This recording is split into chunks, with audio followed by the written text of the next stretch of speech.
안녕하십니까. 뉴스플러스입니다. 헌재는 윤 대통령 탄핵심판 변론 종결 35일째인 오늘도 선고일을 정하지 못했습니다. 최근 비교적 짧아진 평일을 두고 정반대 해석이 난무하는 가운데 헌재가 이번 주에는 장고를 끝내고 최종 선고 절차에 들어설지 주목됩니다. 송지은 기자입니다. 3월의 마지막 날 헌법재판관들의 평의는 평소와 달리 오전부터 열렸습니다. 그러나 점심 전까지 2시간 정도에 그치고 끝이 났는데 이처럼 최근 재판관 8명이 다 함께 모여 논의하는 시간은 초기 때보다 짧아졌습니다. 정기 선고가 있던 지난 목요일에는 평일을 건너뛰었고 금요일에는 1시간가량 만에 끝난 거로 알려졌는데 이를 둘러싼 해석은 분분합니다. 윤 대통령 탄핵 심판 쟁점과 변수를 대부분 정리해서 토론 대신 선고 절차 준비에 집중하는 거라는 관측과 정당성 문제가 나올 수 있는 5대3 교착 상태에 빠져 사실상 평의가 무의미해진 거라는 추측이 동시에 난립하고 있습니다. 물론 헌재는 평의 시간이나 TF 연구관들에게 요구하는 자료 분량이 재판관들 논의 진척 상황을 가늠할 유의미한 기준이 될 수는 없다는 입장입니다. 재판관들이 다른 탄핵 사건, 나아가 일반 사건들도 함께 검토하고 있는 점도 윤 대통령 탄핵 심판 진척 상황을 쉽사리 추론하기 어렵게 하는 이유입니다. 탄핵 사건이 한 가지 사건만 있었던 것이 아니고 여러 가지 사건이 같이 진행이 되는 상황이었기 때문에 현재와 같은 상황에 이른 것으로 헌재는 문영배 대행과 이미선 재판관이 퇴임하는 다음 달 18일 전에 한 번 더 일반 사건들을 선고할 예정인데 내부적으로는 10일을 고려하는 거로 파악됐습니다. 이틀 연속 주요 선고를 내린 전례가 잘 없는 만큼 다음 주보다는 이번 주 후반 선고를 위해 내일이나 모레 기일을 지정할 수 있다는 전망도 나옵니다. 일각에서는 두 재판관 퇴임 뒤 선고 가능성까지 주장하는 상황에서 이번 주 전망까지 또 한 번 무의로 돌아갈 경우 침묵하는 헌재를 답답해하는 외부의 시선도 임계치에 달할 수 있다는 우려가 나옵니다. YTN 송재인입니다. 헌재의 윤 대통령 탄핵 사건 선고가 늦어지고 있는 가운데 재판관 2명이 퇴임하는 4월 18일을 넘길 수 있다는 관측까지 나오고 있습니다. 6인 체제에서 선고는 큰 부담일 수밖에 없는 만큼 심리가 길어질 거라는 우려도 존재합니다. 이경국 기자입니다. 문형배, 이미선 재판관이 퇴임하는 4월 18일까지는 이제 3주도 채 남지 않았습니다. 일각에선 헌재가 6인 체제로 돌아가면 정족수 7명을 채우지 못해 심리가 멈출 거라는 주장이 나옵니다. 하지만 두 재판관이 퇴임해도 일단 윤 대통령 탄핵 사건 심리는 가능할 것으로 보입니다. 이진숙 방통위원장 측이 지난해 탄핵 심판 과정에서 제기한 가처분이 그 근거인데 앞서 이 위원장 측은 재판관 7명 이상의 출석으로 사건을 심리한다는 헌법재판소법 조항에 대해 효력정지 가처분을 냈고 헌재는 이를 인용했습니다. 인용 결정의 효력은 이 조항에 대한 헌법소원 사건의 결론이 날 때까지 유효합니다. 다만 재판관 6인이 선고를 내릴 수 있을지는 미지수입니다. 헌재는 당시 가처분을 인용하며 탄핵 결정에 대한 판단도 덧붙였는데 재판부는 재판관 6명의 의견이 팽팽하게 맞서 나머지 3명의 의견에 따라 사건의 향배가 달라질 수 있다면 공석인 재판관의 임명을 기다려 결정하면 된다고 판시했습니다. 현재 윤 대통령 사건을 두고 재판관들의 의견이 대립하고 있다는 관측이 나오는 만큼 6인 체제에서 결론을 내리는 것은 부담일 가능성이 큽니다. 여기에 대통령 권한대행이 대통령 몫의 재판관을 임명할 수 있는지를 두고도 논란이 존재하는 상황. 결국 헌재가 4월 18일까지 결론을 내지 못한다면 대통령 탄핵 사건 선고는 기약 없이 미뤄질 수 있고 이에 따라 국정공백 장기화도 불가피할 것으로 보입니다. YTN 이경국입니다.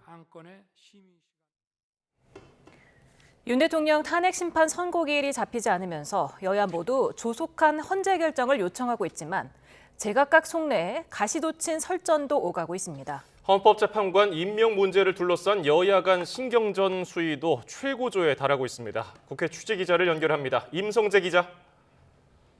네, 국회입니다. 네, 오늘 여야 원내대표 회동에서도 헌재 선고를 둘러싼 공방이 벌어졌다고요.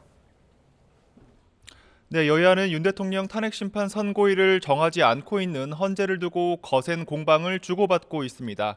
오전에 있었던 여야 원내대표 회동에서도 이런 분위기가 여실히 드러났습니다. 민주당 박찬대 원내대표는 헌재의 선고가 늦어지며 국민 불안과 피해가 증폭되고 있다고 목소리를 높였습니다. 그러면서 헌재는 헌법 수호를 위해 태어난 기관으로서 좌고우면하지 말고 책무를 다하라고 요구했습니다. 관련 발언 들어보겠습니다. 윤석열이 헌법을 수호할 의지가 없다는 사실도 확인됐습니다. 헌법재판소가 국민의 신임을 배신하지 말고 헌법과 법률에 따라 즉각 윤석열을 파면하기를 촉구합니다. 여당을 향해선 내란 동조 행위를 중단하라며 국민을 향해 총뿌리를 겨눈 윤 대통령을 징계하라고 촉구했습니다. 뒤이어 마이크를 잡은 국민의힘 권성동 원내대표도 헌재 결심 뒤 벌써 한 달이 넘었다며 문영배 대행은 빨리 선고일자를 잡으라고 요구했습니다. 헌법재판관 사이에서 윤 대통령 탄핵 인용이냐 기각 또는 각하냐를 두고 5대3 등 교착 상태에 빠졌다는 판단에서 비롯된 이 발언으로 풀이됩니다. 관련 발언 들어보겠습니다. 그래서 만약 민주당의 뜻대로 헌법재판소가 움직인다 그러면은 헌법재판소가 민주당의 하부기관이지 독립기관이라고 얘기할 수가 있겠습니까? 그 을사오적이라는 표현은 헌법재판소에 대한 막말 협박이다 이렇게 보고 있습니다. 박찬대 원내대표가 발언 중 윤 대통령에게 직함을 붙이지 않고 윤석열이라고 표현한 걸 두고는 듣기가 참 거북하다며 이 상대당 존중이 있는지 의문이라고 꼬집었습니다. 예, 마흔역 후보자 등 헌법재판관 임명 문제를 두고도 여야는 연일 충돌하고 있죠. 민주당 일각에서 한덕수 권한대행이 마 후보자를 임명하지 않는 상황을 고리로 국무위원 총탄핵 주장이 나오는 걸 놓고 여당 내에선 이 노골적인 정권 획득 목적이라고 비판하는 시각이 많습니다. 권영세 비대위원장은 아침 회의에서 민주당의 의회 독재는 대통령 직무복귀의 당위성을 높이고 있다고 비판했습니다. 관련 발언 들어보겠습니다. 정부의 권능 마비를 넘어 사실상 정부를 전복시키겠다는 명백한 내란 행위이며 이러한 주장을 하는 것 자체로 내란 선동이라고 할 수 있습니다. 일각에선 다음 달 18일이면 임기가 만료되는 헌법재판관 2명의 후임자를 한 대행이 지명해야 한다는 목소리도 나오는데 권성동 원내대표는 민주당이 정치적 이유로 한 대행 탄핵에 돌입하면 이 해당 사항을 정부와 협의하겠다며 가능성을 열어뒀습니다. 민주당 지도부는 국무위원 총탄핵 주장에 아직은 초선 의원들의 의견이라고 선을 긋고 있습니다. 다만 내일까지로 못 박은 마흔역 후보자 임명 여부 등을 예의주시하면서 이 모든 가능성을 열어둔 분위기도 읽힙니다. 특히 이재명 대표는 광화문 천막당사 최고위에서 이 혼란을 초래한 한대행과 최상목 부총리에게 이 책임을 물어야 한다고 목소리를 높였습니다. 이 관련 발언도 들어보겠습니다. 최상목이 어겼고 지금 한덕수 대행도 어기고 있습니다. 대한민국을 불안하게, 국민을 불안하게 만들고 있습니다. 해서는 안 될 일이고 용서해서도 안 될 일입니다. 민주당은 또 이재명 대표가 오늘 오전부터 한 대행에게 직접 여러 차례 회동을 제안하는 연락을 취했지만 답은 없는 상태란 점을 공개하며 한 대행을 향한 압박 수위를 더 높였습니다. 지금까지 국회에서 YTN 임성재입니다. 네, 오늘의 전국 상황 두 분과 짚어보겠습니다. 최수영 시사평론가, 박원석 전 정의당 의원 나오셨습니다. 어서 오세요. 안녕하십니까. 네, 오늘로 지금 윤 대통령 탄핵 소추안이 헌재 접수된 지는 107일이 지났고 최종 변론은 34일이 지났습니다. 지금 거의 한 5주 정도 지나갔는데 이렇게까지 오래 걸릴 거라고 예상 못하지 않았을까요, 아무도? 저희도 사실 힘듭니다. 왜냐하면 언제 나올 것이냐를 예견하는 질문이 벌써 3주째 이어지고 있기 때문에 사실 뭐 저희가 예견한다는 게 뭐 큰 의미는 없겠습니다만 그나마 여러 가지 정황과 상황들을 좀 종합해 본다 그러면은 저는 그래도 이제 평의의 시간, 선고의 시간이 다가오고 있다고 생각합니다. 왜냐하면 지금 여러 가지 보도라든가 지금 전원들을 종합해 보면은 최근 평의의 시간들이 되게 짧아지고 있다는 것 아닙니까? 이제 일각에서는 이걸 가지고 서로 합의가 안 되기 때문에 이제 별로 그러니까 말하자면은 그 논의할 게 없어가지고 한다는 한 설이 있는가 하면 하나는 거의 어느 정도 됐기 때문에 이제는 그 쟁점이 없다는 얘기다. 그래서 이제 선고문에 주문만 담으면 될 것 같다는 얘기인데 뭐 어느 쪽이 맞는지 모르겠습니다만 헌법재판관들도 실제 여러 가지 여론의 추이를 보시는 분들이기 때문에 4월 15일은 넘기지 않는다고 본다면 그 역산을 해서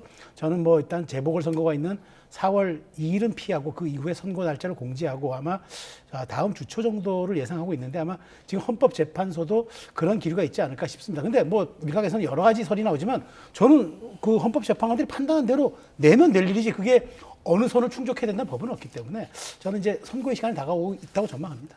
이제 여당 내에서도 조속한 헌재 결론을 주장하는 목소리가 높아지고 있죠. 그렇습니다. 그 최근에 이제 헌법재판소 내부 기류를 둘러싸고 여러 가지 이제 추측 또 뭐 루머까지도 돌고 있는데 이렇게 이제 장기화되는 게 헌법재판관들 간에 이제 합의가 이루어지지 않았기 때문이다. 이런 진단이 나오고 있고 아마 여당에서는 그렇게 합의가 이루어지지 않는 거는 기각이나 각하 의견을 가진 헌법재판관이 3명 이상 있다 이런 판단을 하는 것 같아요. 이 상황에서 더 이상 시간 끌지 말고 빨리 결정을 내리자 이런 주장을 하는데 종래 여당 입장하고는 좀 다르죠. 종래 여당 입장은 최대한 그 선고를 좀 미뤄서 하자는 입장이었는데 아마 입장이 좀 바뀌고 있는 게 아닌가 싶은데요. 저도 앞서 우리 최수영 평론가 말씀하신 것처럼 결정의 시간이 임박한 것 같습니다. 이미 5주라는 시간이 흘렀고 또 헌재를 지켜보고 있는 이제 국민들의 피로도랄까요? 이런 것도 굉장히 높아져 있는 데다가 헌법재판소가 과연 헌법 그 수호의 최후 보루로서 헌법 수호의 의지가 있는 거냐 이런 비판마저 나오고 있습니다. 그러니까 헌법재판관들도 이 상황을 다 염두에 두고 있을 거기 때문에 더 이상 이 선고를 미뤄서는 안 된다고 보고요. 최근 들어서 이제 헌재 평의 시간이 짧아졌다는 것에 대해서도 여러 가지 해석이 나옵니다만 강론에 대한 쟁점은 거의 마쳤고 이제 결정문을 쓰고 최종적으로 그걸 다듬는 그런 시간이다 이렇게 믿고 싶고 이 4월 18일 날 두 분의 재판관이 퇴임하는 것에 대해서 또 불안감이 굉장히 높아져 있습니다. 그런 점을 감안했을 때 적어도 이번 주 늦어도 다음 주 초에는 결론을 내려야 되지 않을까 싶습니다. 네, 조금 전 들어온 속보 처리해드리겠습니다. 4월 18일에 임기가 만료되는 문형배, 이미선 헌법재판관의 임기를 연장하는 법이 야당 단독으로 법사 소위를 통과했습니다. 지금 만약에 국회를 통과하더라도 한덕수 대행이 이에 대해서 제2요구권을 행사하면 소용이 없을 것 같긴 한데 네. 어떻게 보십니까? 그러니까 저는 민주당이 이제 지금 뭐 복귀왕 의원도 그렇고 지금 여러 의원들 법안을 지금 발의했는데 지금 법사 소위를 통과했네요. 근데 뭐 이거는 당연히 국민의힘에서는 참여해서 표결에 참여하지 않았는데 근데 과연 이걸 법으로 연장할 수 있을 것인가? 이건 왜냐하면 헌법재판관의 임기는 6년으로 한다고 우리 헌법에 그 규정이 돼 있어요. 그러면 이건 개헌의 사항이고 이게 법률안으로 가능할 수 없는 부분이기 때문에 아마 이건 바로 위헌에 걸릴 겁니다. 근데 뭐 통과는 되겠죠. 그 뭐 민주당이 뭐 170석을 갖고 있으니까 통과는 되는데 이 부분은 당위와 어떤 명분에서도 한대행이 이거는 당연히 이건 거부권 행사하겠죠. 왜냐하면 이 부분을 해줘 버리면은 말하자면 그 대통령의 임명권도 형해화돼 버리는 데다가 그다음에 헌법이 규정한 6년의 임기를 그러면 어떤 식으로 법률로서 이것을 다 좌지우지할 수 있다는 얘기이기 때문에 이건 사실 상식을 벗어난 입법이거든요. 아마 민주당도 그걸 알면서도 여론에서의 더 어떤 그 밀어붙인 그다음에 그런 전략과 그다음에 지금 어떤 갖고 있는 본인들의 결기 뭐 이런 것들을 좀 보여주기 위해서 이렇게 드라이브를 거는 것 같은데 실제 이거는 뭐 말하자면은 이 법안 통과될 법안이 공표될 가능성은 저는 제로에 수렴한다고 생각하고요. 당연히 거부권 행사할 거라 봅니다. 예, 과거에 국회 사무처 법제사법위원회에서 2012년 7월에 당시 민주통합당 이춘석 의원이 비슷한 헌재법 개정안을 냈는데 헌법에서 보장한 임기 규정에 위배되고 임기제도 취지에 반할 우려가 있다는 검토 의견을 냈거든요. 이번에는 어떻게 될까요? 위헌 법률이라는 논란이 있습니다. 그러니까 헌법재판관의 임기는 법률이 아닌 헌법의 6년으로 정해져 있는데 헌법에 정해져 있는 임기를 법률로서 연장할 수 있는 거냐라는 논란이 당연히 제기될 거고요. 그게 결과적으로 이제 대통령의 임명권을 침해할 수 있다 이런 논란까지 따라붙는데 이거는 이제 임기 6년을 그 법률을 통해서 임기를 늘리는 법안이라기보다도 헌법재판관의 공백을 없애기 위해서 후임자가 임명될 때까지 한시적으로 직무를 연장하는 그런 법안이라고 볼 수 있을 것 같아서 또 그런 법안이라면은 위헌 논란을 피해갈 수 있다. 이런 이제 학자들의 의견도 있습니다. 그리고 외국의 입법례 같은 경우에도 헌법에 임기가 정해져 있는 공직임에도 불구하고 그 공직의 중요성 때문에 공백이 발생하지 않도록 후임자가 임명될 때까지는 그 직무를 연장하도록 하는 이제 그런 그 입법례들이 있기 때문에 이게 위헌 시비를 피해갈 수 있다 이런 의견도 있거든요. 물론 이제 현재 그 정치 상황에서 이 법안이 국회에서 통과된다 하더라도 권한대행이 과연 이걸 이제 공포할까에 대해서 의구심이 있고 또다시 거부권 행사 가능성이 있고 그걸 둘러싼 정치 공방이 전개될 가능성이 있는데 지금 어쨌든 4월 18일 날 두 분의 재판관이 만약 탄핵 심판 결정을 내리지 않고 임기를 마친다면 그로 인해서 발생할 수 있는 여러 가지 혼란과 일종의 이제 무정부 상태까지 현재 뭐 기능이 정지되는 건 물론이거니와 예상이 되기 때문에 굉장히 중대한 문제가 발생할 수 있거든요. 그런 점을 감안한다면 뭐 논의해볼 가치가 있는 이제 그런 법안이라고 생각합니다. 네, 일단은 일각에서는 그 두 재판관이 퇴임하는 4월 18일 이후까지도 선고를 못할 수 있다는 우려 때문에 이 임기 문제가 나오는 건데 만약에 그렇게 된다면 이게 지금 문재인 전 대통령이 지명한 두 분이잖아요. 네, 그렇죠. 그렇게 되면 한덕수 대행이 후임자를 지명할 수 있는 겁니까? 근데 원칙적으로는 할 수는 있죠. 왜냐하면 이제 그 대통령 권한 대행이기 때문에 대통령 권한을 대행하는 사람이니까 상황 관리를 위해서 매우 제한적으로 운용을 해야 되지만 임기가 끝난 사람은 임기를 충원해서 헌법재판소의 연속성과 재판의 유지를 해야 한다라는 그런 명분이 있다면 가능하죠. 근데 여기 이제 걸림돌은 그런 거죠. 그러면 국회가 추천한 왜 마은혁 재판관을 임명 안 한 상태에서 당신은 왜 선별적으로 추천권만 행사하려고 하느냐는 논란에 저는 하기 때문에 만약 그렇게 된다면은 여야 합의 구조에서 저는 한 분을 더 여야가 합의하든지 아니면 마은혁 재판관을 임명을 하든지 그렇게 2인 1인에 대한 3인 체제를 갖춰서 한다면은 그래도 저는 야당이 반발할 걸로 보이지만 그러나 법적으로는 그러나 상황적으로는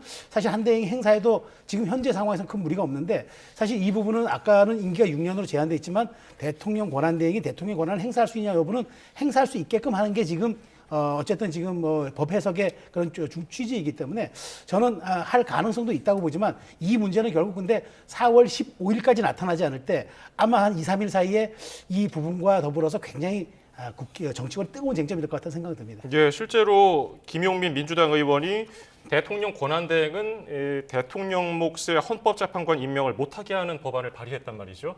이번 논란 어떻게 보세요? 아니 그런 법안과 관계없이 지금 한덕수 대행이 대통령 추천 몫의 헌법재판관 후임을 임명한다는 건 어불성설이죠.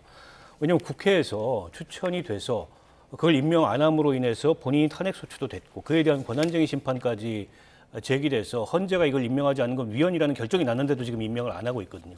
그래 놓고서 대통령 그 추천 헌법재판관을 임명한다는 거는 선우가 바뀌어도 한참 바뀐 거기 때문에 만약 한덕수 대행이 그리고 본인 스스로도 그런 얘기를 했습니다. 과거에 1월 26일이죠. 그 헌법재판관 후임자 임명에 대한 그 입장을 표명하면서 대통령 권한대행의 권한 행사는 제한돼야 되기 때문에 이 대통령이 국회 추천이 있다 하더라도 헌법재판관 임명하는 게 적절치 않다. 이런 식의 입장을 표명했어요. 그래놓고 이제 와가지고 또 정치적인 상황 변화에 따라서 후임자를 임명하려고 든다면 당연히 야당이 그걸 용납하겠습니까? 바로 한덕수 대행은 저는 탄핵소추 다시 될 거라고 봅니다. 그렇게 된다면은 4월 18일까지 선고가 안 날 경우에는 헌재가 마비되는 그렇죠. 상황이잖아요. 네. 그렇다면은 초유의 대통령 직무정지 상태가 장기화하는 그렇죠. 무기한으로 장기화되는 상태가 벌어질 수도 있지 않습니까? 그건 여야 모두 바라지 않는 것 같아요. 그래서 지금 오늘 국민의힘에서도 빨리 조기 선고를 내려달라. 좀 기류가 바뀌었죠. 과거에는 충분하게 180일만 지키면 되는 것 아니냐. 왜 자꾸 4월 18일에 연연을 하는데 이제 아마 그런 점들 때문에 여당으로서 지금 여러 가지 이런 전국 혼란과 그다음에 지금 글로벌 국제 신인도 여러 가지 이런 측면을 고려했을 때 대통령의 어떤 리더십 부재 상태가 이 장기화된다는 거는 국가를 위해서도 뭐 정치를 위해서도 사회를 위해서도 이거는 굉장히 좀 우려할 만하다고 생각했고 또 아마 국민의힘 내부에서는 여러 가지 기류가 바뀌고 있고 그다음에 지금 헌재 내부에서 의견이 갈리고 있다면 갈리는 대로 선고를 하는 게 맞다. 그거에 헌법재판소의 정신에도 부합하고 헌법재판관의 개인의 소신과 양심에 따라서 선고에 임하는 그 정신에도 부합하기 때문에 그렇게 하라는 건데 저는 그래서 제가 그래서 조금 전에 말씀드린 거 아마 4월 15일까지도 이게 안 될 경우에는 지금 김용민 의원이 발의한 법안 아까 제가 말씀드린 민주당에서 복귀왕 의원도 발의하고 이런 법안들 그다음에 한 대행이 임명할 수 있는 여부가 아마 그 짧은 시간에 굉장히 응축된 에너지로 정치권에서 폭발을 할 겁니다. 근데 그때까지 가느냐 문제는 저는 한 열흘 정도를 지켜봐야 되기 때문에 그 문제는 아마 이 다음 주까지는 잠복기에 들어가지만 그게 현실화될 경우는 아마 굉장히 폭발력 있는 이슈가 될 것 같다는 생각이 듭니다. 말씀하신 대로 헌법재판관 5대3 교착설이 민주당 그 단체 대화방에도 나왔다고 하고 신빙성이 있는 얘기일까요? 글쎄요, 그건 뭐 이제 현재 내부 상황이 밖으로 알려진 거는 공식적으로 없기 때문에 이런저러한 이제 설과 추측과 이런 것들이 아닐까 싶은데요.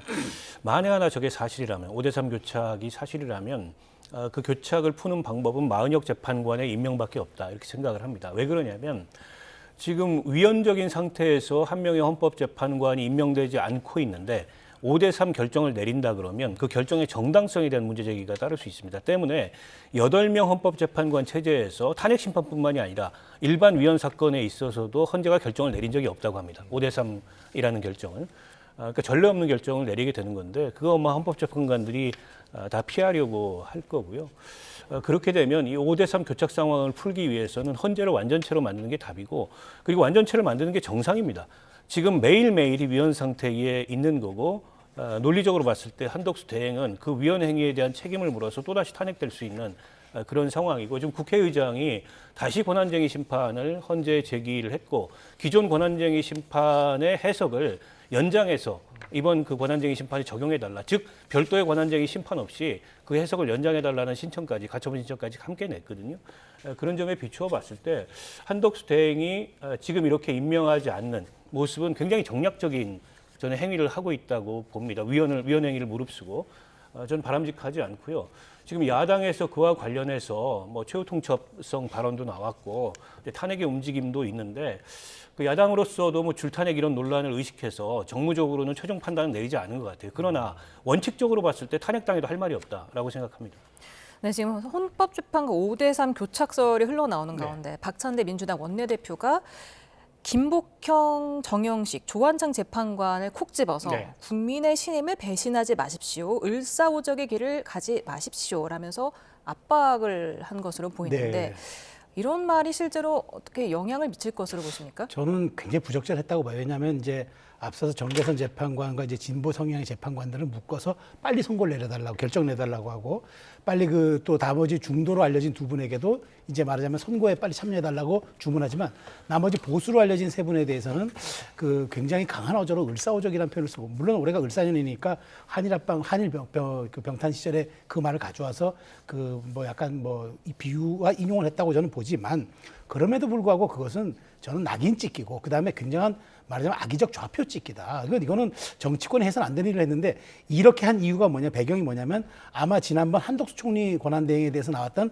그 심판의 그 선고에 아마 그런 이념적 지형을 아마 이렇게 한 것 같은데 우리가 사실 이 헌법재판관에 대해서는 정치적 후견주의를 우리가 통용하고 있지 않습니까? 그래서 이제 대통령 몫이 있는 거고 그 나머지 이제 국회 몫이 있고 이제 여야 몫이 있는 건데 이걸 가지고 그거는 이제 다만 추천권을 가진 사람들의 정치적 후견으로 봐야 되는데 이것이 결정까지도 이것이 인용되고 그다음에 여기에 영향을 끼친다는 전제 아래 이렇게 얘기한 것 아니겠습니까? 저는 매우 이거는 비열한 행위다. 말하자면은 전 국민을 대상으로 좌표를 찍은 것 아니겠습니까? 그리고 당신들이 안 한다면 이거는 을사오적에 준하는 행위라고 하는데 이걸 어떻게 을사오적과 한일 합방에 거기에 비유를 합니까? 그래서 저는 이런 점은 박찬대 원내대표가 굉장히 호명을 좋아하는 것 같은데 지난번 국회 탄핵 소추안할 때도 국민의힘 의원들 한 명 한 명을 불러가지고 사실 논란이 또 많았었어요. 근데 또 여기에서 광장에서 이렇게까지 헌법재판관들이 일일이 호명하면서 일종의 말하자면 정치적으로 선을 그어주는 일종의 갈라치기를 하는 거라서 저는 굉장히 이건 부적절했고 빨리 좀 사과를 하고 그다음에 헌재에는 이건 악영향을 끼치면 끼치지 절대 민주당에 좋은 영향을 끼치지 않을 것 같습니다. 박찬대 원내대표 발언이 헌재의 압박이 될까요? 글쎄 아직 헌법재판관들 개개인이 그 대통령 탄핵 심판에 대해서 이제 어떤 의사를 갖고 있는지 정확히 확인된 게 없습니다. 아마 지난번에 이제 한덕수 그 총리에 대한 탄핵 심판의 결과를 보고 세 분의 그러니까 기각과 그 각하 결정을 내린 세 분의 재판관에 대해서 좀 강한 톤으로 촉구를 한다는 의미에서 저런 얘기를 한 것 같은데 앞에 지적을 하셨듯이 적절치는 않습니다. 왜냐하면 헌재를 지금 자극할 이유도 없고 그리고 헌법재판관들 개개인의 이 탄핵 심판에 대한 어떤 결정 내용을 모르는 상황에서 자칫하면 그러니까 일종의 이제 낙인 찍기 같은 게 될 수 있기 때문에 그 야당의 제1야당의 원내대표로서는 뭐 일반 의원이면 모르되 적절한 발언은 좀 아니었다고 생각을 하고요. 다만 이제 그만큼 지금 이제 상황이 굉장히 절박하고 또 이번 헌재의 탄핵 심판 결정이 대한민국 국정에 미칠 영향이 지대하기 때문에 그에 대해서 헌법재판관들에게 이제 호소하고 촉구하는 이제 그런 말씀을 하신 건데 다소 이제 발언의 수위나 내용이 거칠었다라고 생각합니다. 네, 박찬대 원내대표는 또 한덕수 대행을 향해서 내일까지 마흔여 헌법재판관을 임명하지 않으면 중대한 결심을 할 것이다 이렇게 말했습니다.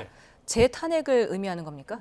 그밖에 없지 않겠습니까? 그러면 민주당이 가진 어떤 제도적 권한과 법의 권한을 다 활용하겠다 한다면은 할 수 있는 게 뭐 경고는 정치적인 얘기고 제도와 법의 권한이라면 탄핵을 얘기하는 거겠죠. 근데 같은 사유로 탄핵을 할 수 없습니다. 그러니까 그 한덕수 총리를 지난번에 탄핵 소추했을 때 그 탄핵안이 그대로 같이 이번에 또 할 수 없기 때문에 다른 안을 꺼내들 겁니다. 근데 다른 탄핵 소추안을 어떻게 포함시킬지 저는 이제 굉장히 주목되는데 어쨌든 저는 그렇습니다. 지금 민주당이 급한 것도 맞고 여러 가지 지금 아까 이제 조급증을 갖고 가는 것도 많은데 우리가 흔히 이런 얘기를 합니다. 칼은 칼집에 있을 때 무서운 거지 또 빼는 순간 이거는 상대방도 죽자고 달려들기 때문에 이것은 사실은 굉장히 위험한 선택이거든요. 근데 저는 지금 아직 칼집에 칼이 담겨져 있는 상황인데 민주당이 정말 그 한덕수 총리에 대한 재탄핵 더 나아가 최상목 부총리까지 이른바 쌍탄핵까지 할 경우에는 저는 그거는 칼집에 있는 칼을 빼서 진검승부를 하자는 얘기거든요. 그 경우에는 저는 국민의힘도 정말 아마 제도적이고 법적인 모든 수단을 강구해서 또 그 맞대응에 나서겠죠. 과연 그런 게 맞는지. 물론 지금 박 의원님 말씀대로 한덕수 권한대행이 신중하게 아직 고민하고 있는 건 맞는데 더더군다나 우원식 국회의장이 지금 권한쟁의 심판을 청구하는 바람에 사실 한 대행이 지금 빨리 결정하지 않아도 돼 또 명분과 그런 상황이 생겨버렸어요. 그런 측면에서 민주당이 이렇게 과한 공세, 특히나 이제 탄핵을 겁박하는 듯한 모습이 저는 뭐 광장의 지지층에게는 어느 정도 뭐 소구력이 있겠으나 지금 이 상황 관리를 하거나 상황을 매듭을 푸는 데는 전혀 별로 도움이 될 것 같지 않다는 생각이 듭니다.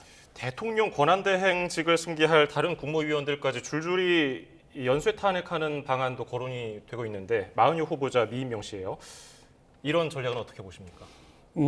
그게 이제 뭐 전략이나 혹은 실행 계획이라기보다도 일종의 이제 촉구, 경고성 발언이었다고 생각하고 민주당 내에서도 당론으로 결정됐다기보다 이제 초선 의원들 일부 그런 생각을 하는 것 같은데 아직 그에 관해서 무슨 민주당이 당론 결정을 하거나 한 바는 없는 것 같고요.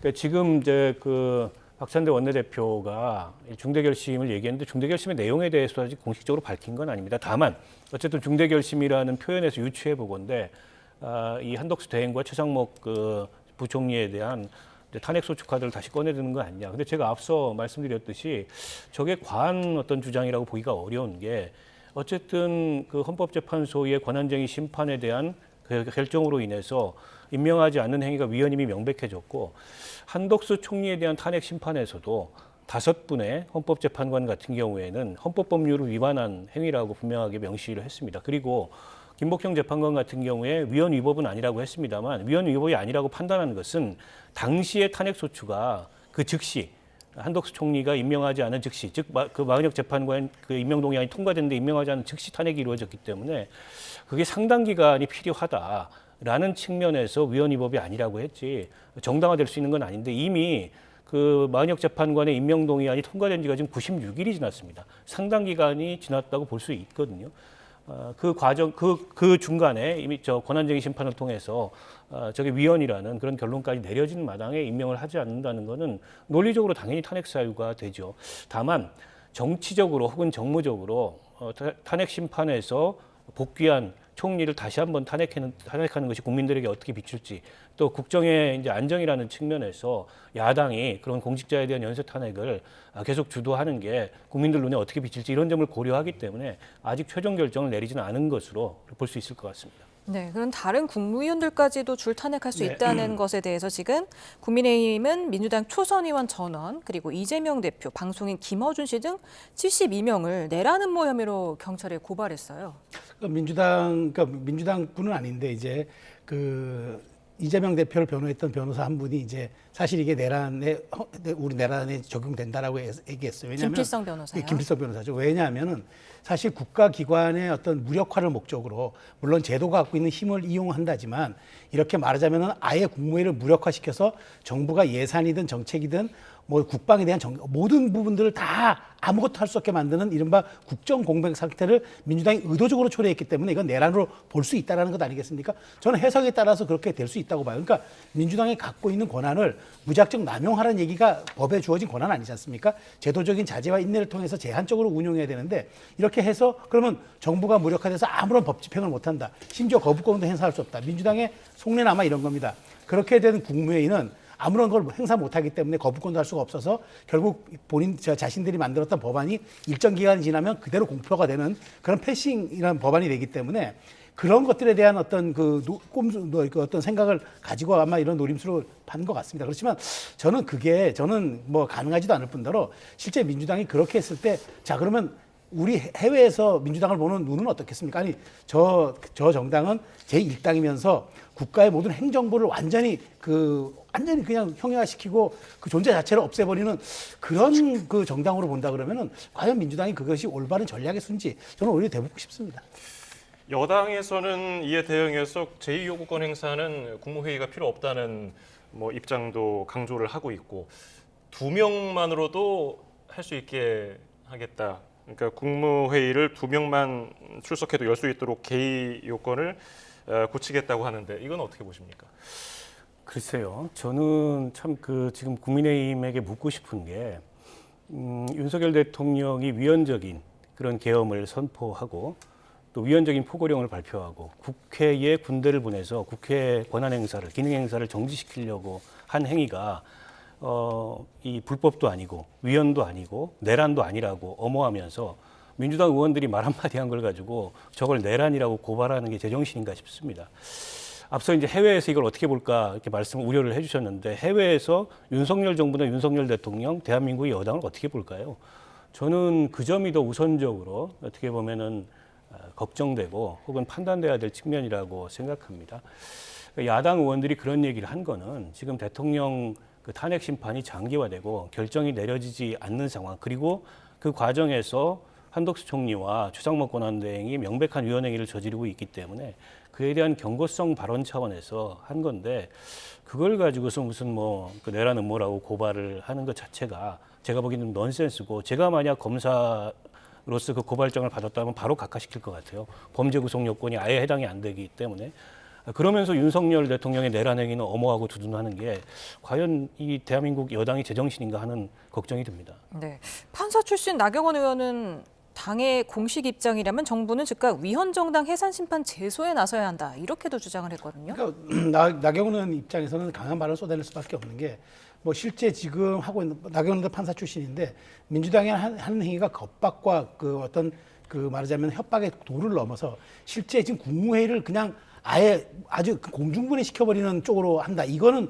사실 그렇다면은 이 정당이 과연 우리 헌법 수호 의지가 있는 정당인가? 그렇기 때문에 물론 이제 민주당에서도 국민의힘은 내란 엄호 정당이기 때문에 그러니까 말하자면 그 정당 해산 심판을 청구해야 한다고 얘기를 하니까 아마 맞대응 차원에서 얘기한 것 같아요. 그러니까 민주당이 전혀 국가와 어떤 국정의 안위를 돌보지 않고 오직 지금 그 줄탄핵을 통해서 마은혁 재판관 마은혁 후보자를 어떻게든 합류시켜야겠다. 이 목적만 하나 있다 그러면은 그게 무슨 정당인가? 그건 국민을 우리가 헌법에 보장하는 국민을 대변하는 그런 정당이보다는 당리당략에 따른 정말 소화병적인 그런 정당으로 보기 때문에 그러니까 그 말하자면 해산 심판 청구를 할 수 있다 뭐 이런 얘기를 하는 것 같아요. 그런데 이건 사실 민주당에 대한 맞대응 성격인 것 같은데 실제로 아마 이거는 서로 아마 공중전에서 엄포를 놓는 거지 실제 이것으로 인해서 뭐 정당 해산이 되겠습니까? 그러니까 다만 지금 극대화하고 있는 양당의 지금 어떤 대치 정국을 보여주고 있는 사례라고 생각이 됩니다. 권성동 국민의힘 원내대표는 마은혁 후보자가 법복을 입은 좌파 활동가라고 비판하면서 자진 사퇴하라고 했거든요. 자진 사퇴 가능성은 있습니까? 지금 뭐 자진 사퇴할 수 있겠습니까? 그리고 마은혁 재판관이 사실은 뭐 판사로서 20여 년 넘는 경력을 가지고 헌법재판관에 추천된 분인데 그런 분을 이제 와가지고 대한민국 사법부가 법관 임용에 결격 사유가 없고 또 그럼으로써 20년이 넘는 그런 법관 경력을 가지고 헌법재판관으로까지 추천된 분을 이제 와가지고 과거에 뭐 경력을 들먹이면서 좌파 활동가다 이렇게 얘기하는 것 자체가 매우 부적절하고요. 아니 그러면 그 당에 지금 김문수 그 노동부 장관은 좌파 활동가 아닙니까? 그분이 지금 생각이 바뀌어서 그렇지 과거의 전력으로 보면 마은혁 재판관 이상이잖아요.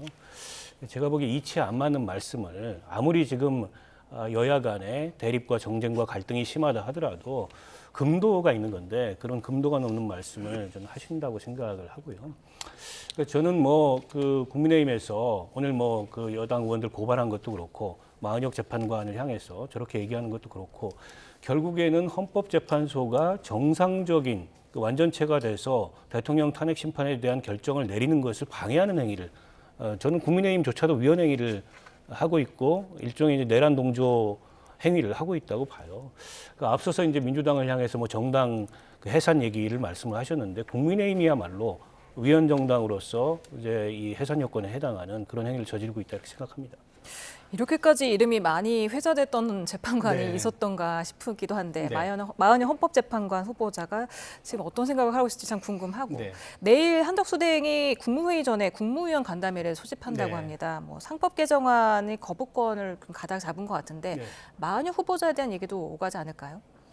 오갈 수 있다고 봅니다. 근데 이제 뭐 일단 상법 개정안 같은 경우에는 이제 말하자면은 글로벌 기준에 맞지 않고 그다음에 너무 주주의 이익을 많이 하다 보면 기업이 위축된다 하기 때문에 아마 거부권을 행사할 거라는 게 지금 중론인데 그러면 그 얘기를 하면서 당연히 국무위원들과 뭐 하지 않겠습니까? 그런데 한덕수 대행이 지금 꺼낸 조건절이 아직도 변한 게 없어요. 여야 합의라는 그 말하자면 굉장히 원론적인 이야기 하고 나서 지금 입장 변화가 전혀 없기 때문에 저는 하지 않으리라고 그러니까 하더라도 논의는 하더라도 아마 결정하지 않으리라고 보고 더더군다나 지금 우원식 국회의장이 지금 권한쟁의를 신청한 상태이기 때문에 한덕수 총리가 권한쟁의 이걸 또 한다는 것도 사실 또 지금 권한쟁의가 그 청구된 상태에서도 조금 모양새가 우스울 수 있어서 아마 저는 이것까지 명분이 돼서 논의는 하되 결정은 하지 않을 것으로 생각이 됩니다. 어찌되었건 한덕수 권한대행이 이 부분을 계속 고집을 한다 그러면은 저는 이건 뭐 상수로 받아들일 수밖에 없지 않느냐. 그러면 8인 체제가 빨리 선고를 해주는 것. 결론이 어떻게 났든지 간에 그게 6대2든 5대3이든 4대4든 지금 헌법재판관들의 생각이 담겨진 주문을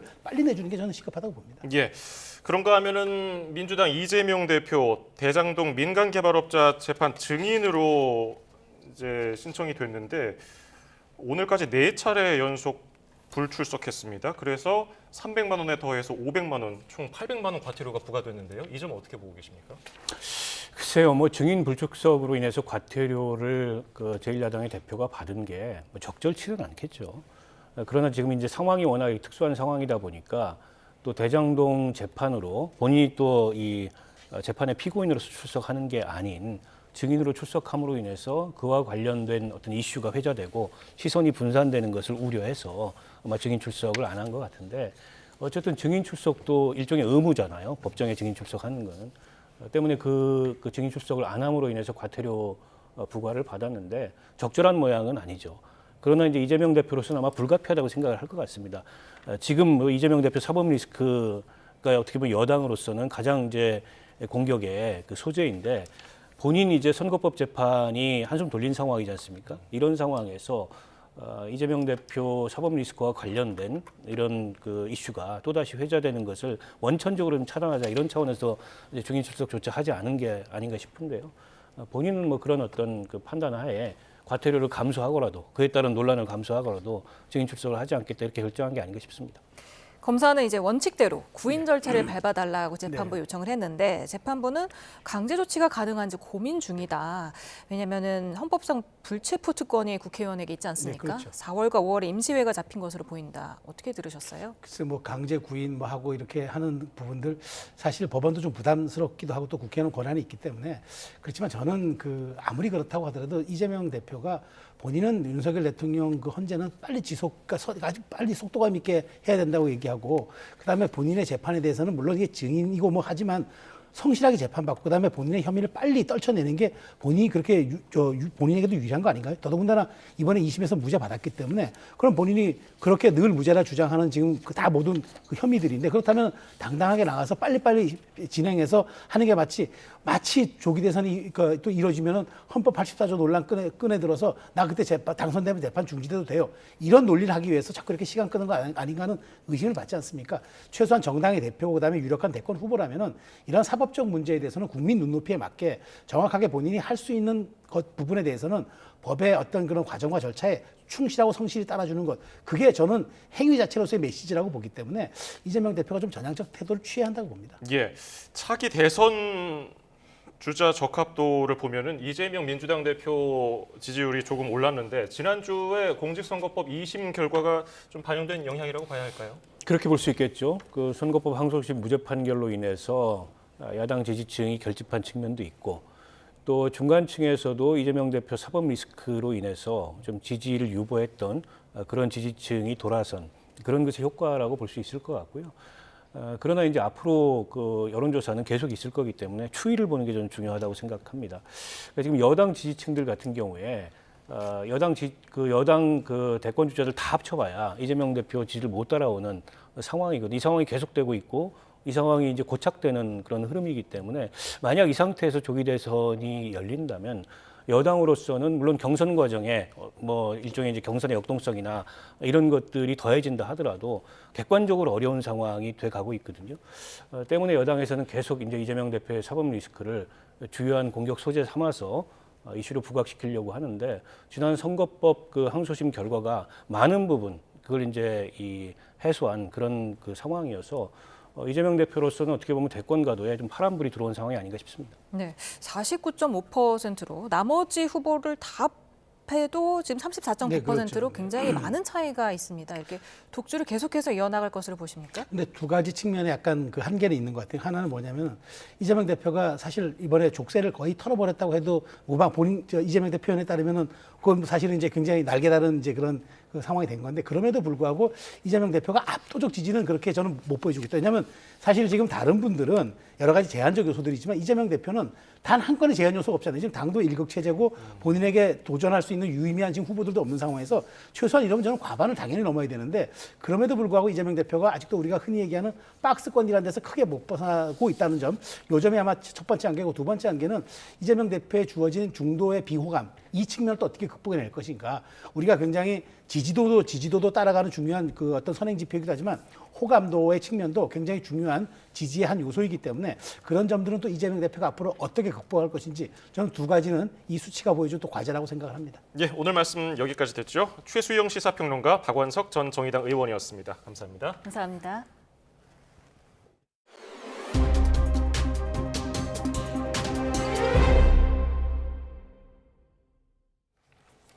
경남 산청에서 난 산불은 9일 만에 겨우 꺼졌지만 화마가 휩쓸고 간 자리에는 잿더미만 남았습니다. 삶의 터전을 빼앗긴 주민들은 하루빨리 일상으로 돌아갈 날을 애타게 기다리고 있습니다. 임형준 기자입니다.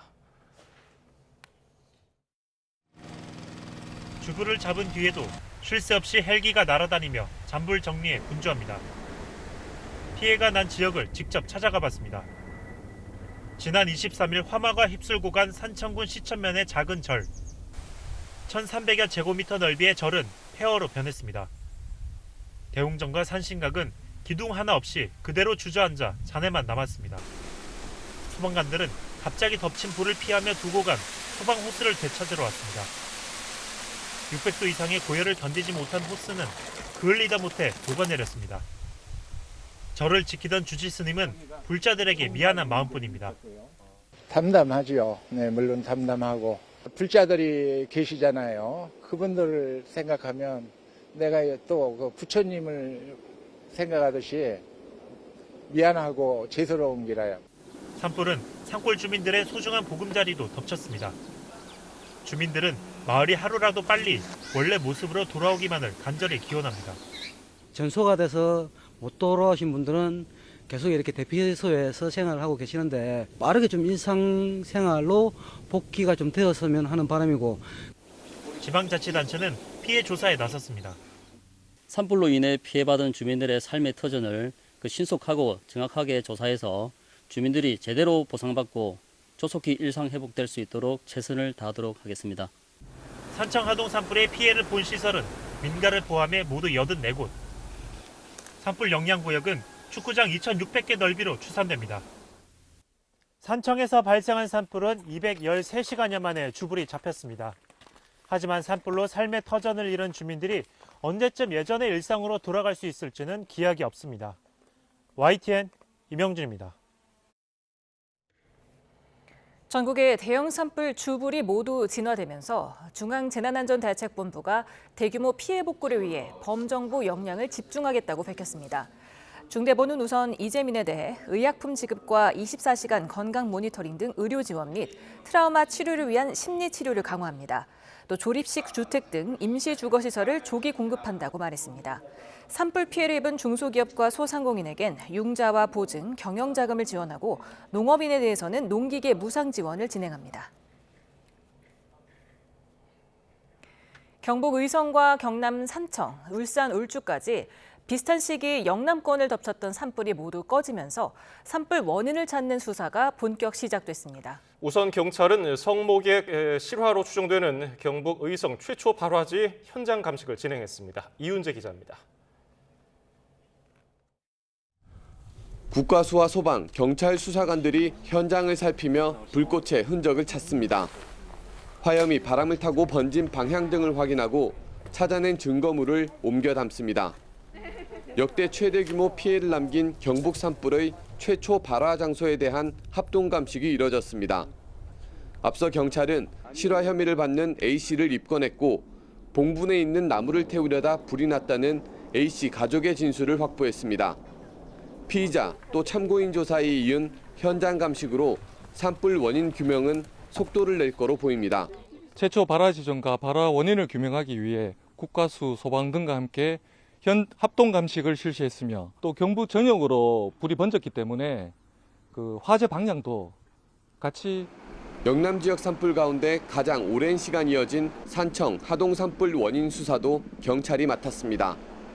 경찰은 예초 작업을 하다 불이 붙었다는 산청군 특별사법경찰의 조사 자료를 넘겨받았고 조만간 현장 감식을 진행할 계획입니다. 산림 931헥타르를 태운 울산 울주 산불은 농막의 용접 작업이 발단인 거로 알려졌습니다. 화재 원인은 울주군 특사경에서 조사 중이며 농막에서 용접 작업을 하던 중에 화재가 발생한 것으로 추정이 되고 있습니다. 열흘 가까이 영남 지역 곳곳을 태운 산불. 실화로 드러나면 산림보호법에 따라 3년 이하의 징역 또는 3천만 원 이하의 벌금 등 형사처벌을 피하기 어려울 거로 보입니다. 또 국가나 개인이 실화자를 상대로 손해배상을 청구할 가능성도 있습니다. YTN 이윤재입니다. 미국 트럼프 대통령의 관세 정책이 상호 관세에서 보편 관세로 유턴할 거라는 우려에다 공매도 재개가 겹치면서 우리 증시가 급락 장세를 나타냈습니다.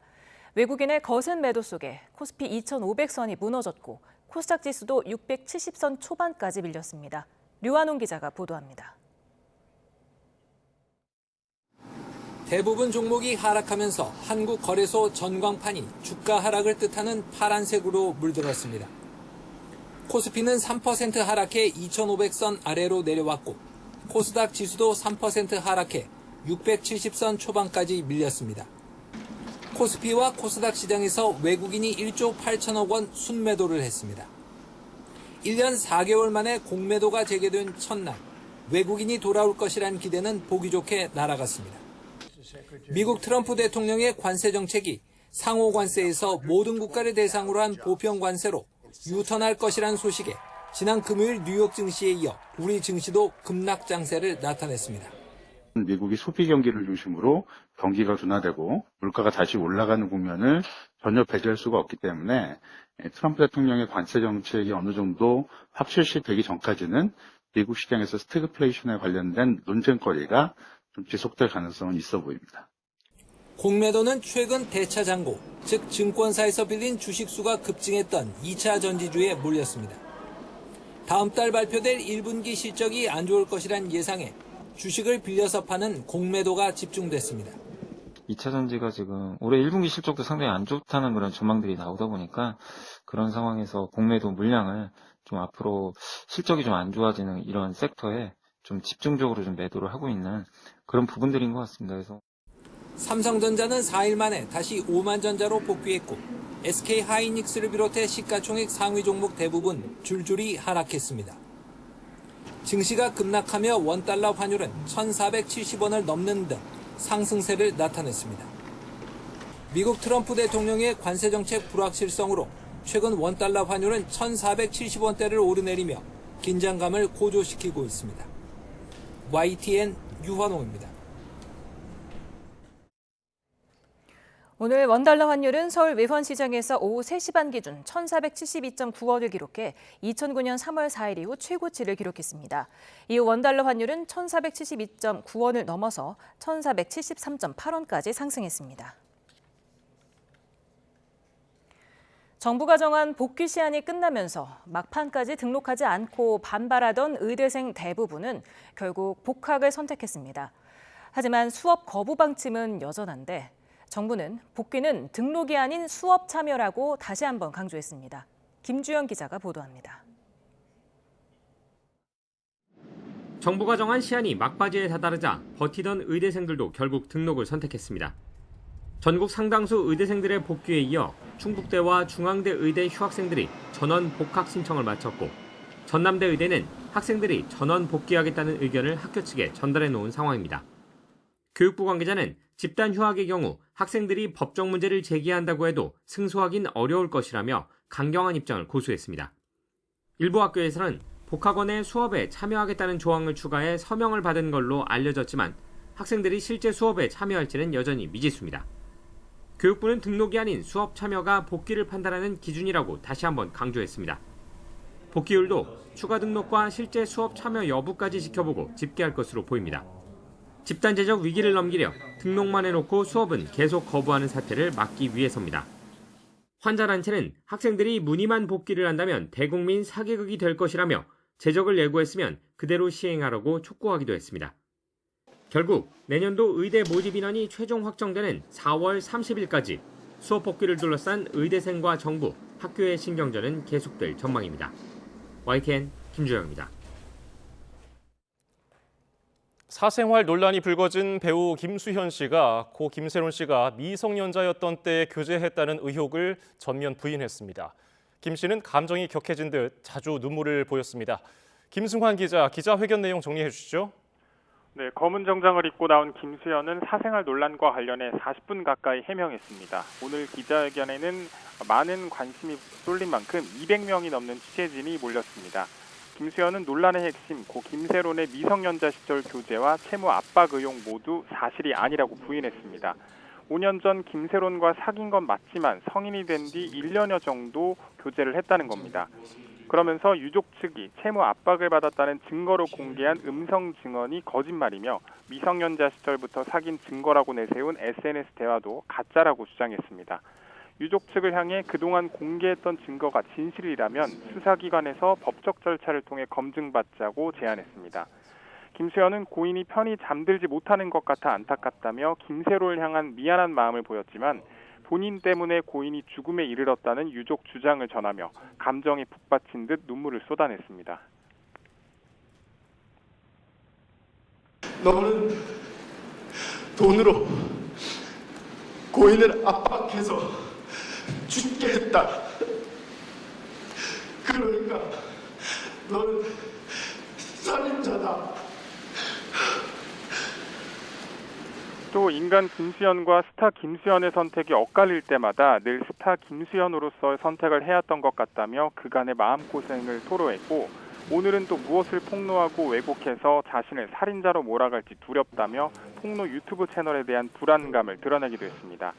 김수현 소속사의 법률 대리인은 형사 고소와 별개로 고인의 유족과 유튜브 채널 운영자를 상대로 120억 원대 손해배상 청구 소송을 제기했다고 밝혔습니다. 지금까지 문화산업부에서 YTN 김승환입니다. 전남 여수에서 전자발찌를 끊고 도주해 공기의 수배까지 내려졌던 40대가 하루 만에 경찰에 붙잡혔습니다. 이 남성은 택시를 타고 여러 곳을 돌아서 경기도 평택까지 도주를 했는데 보호관찰소는 이 남성이 전자발찌를 끊고 도주한 동기와 경위를 파악하고 있습니다. 나현호 기자입니다. 대형마트 계산대에 선 한 남성. 공구를 들고 건물을 빠져나가는가 싶더니 빠른 걸음으로 택시를 잡아 타고 어디론가 향합니다. 조금 전 마트에서 산 절단기로 화장실에서 전자발찌를 끄는 뒤 도주하는 겁니다. 여수에 있는 마트에서 해산하고 이제 수산 쪽으로 도주한 사실입니다. 광주 보호관찰소 순천지소는 이 남성 48살 이태훈을 공개 수배했습니다. 경찰 협조를 받아 추적에 나섰지만 이 씨는 이미 하루 만에 순천과 광주, 전주를 거쳐 천안과 평택까지 올라간 뒤였습니다. 이 씨는 지역을 옮겨 다니며 도주하는 내내 택시를 이용하며 경찰 추적을 따돌렸던 것으로 파악됐습니다. 결국 이 씨는 경기도 평택에 있는 건물에서 도주 하루 만에 경찰에 검거됐습니다. 이 씨는 편의점 강도 사건으로 복역하다가 지난해 11월 교도소에서 나온 것으로 확인됐습니다. 하던 일이 딱히 없어요. 저희가 뉴스 쪽에 가해자들도 있었는지 확인했는데 없더라고요. 보호관찰 당국과 경찰은 검거한 이 씨를 상대로 전자 발찌를 끊고 달아난 동기와 정확한 경위를 파악하고 도주 과정에 또 다른 범죄가 없었는지 확인할 계획입니다. YTN 나연호입니다. 꽃샘추위가 물러나고 기온이 제자리를 되찾았습니다. 4월에 접어들면서는 봄 기온이 한층 더 짙어지겠는데요. 내일 서울 아침 기온은 5도, 낮 기온은 17도로 오늘보다 높겠고 당분간은 일교차도 10도 이상으로 크게 벌어지겠습니다. 내일도 맑은 날씨 속에 대기가 무척 건조하겠고요. 서풍을 타고 미세먼지가 유입되면서 중서부 지방을 중심으로는 공기가 탁해질 수 있겠습니다. 내일 아침 기온은 오늘보다 2도에서 4도 정도는 높겠는데요. 서울이 5도, 대전이 2도, 대구는 4도로 출발하겠습니다. 낮 기온은 예년과 비슷하거나 조금 더 높겠는데요. 서울이 17도, 춘천은 18도까지 오르겠고요. 대전과 대구가 17도, 부산은 15도를 보이겠습니다. 남은 한 주간 따뜻한 봄 날씨가 이어지겠고 수요일인 모레는 전국에 봄비가 내릴 전망입니다. 지금까지 날씨 정보였습니다.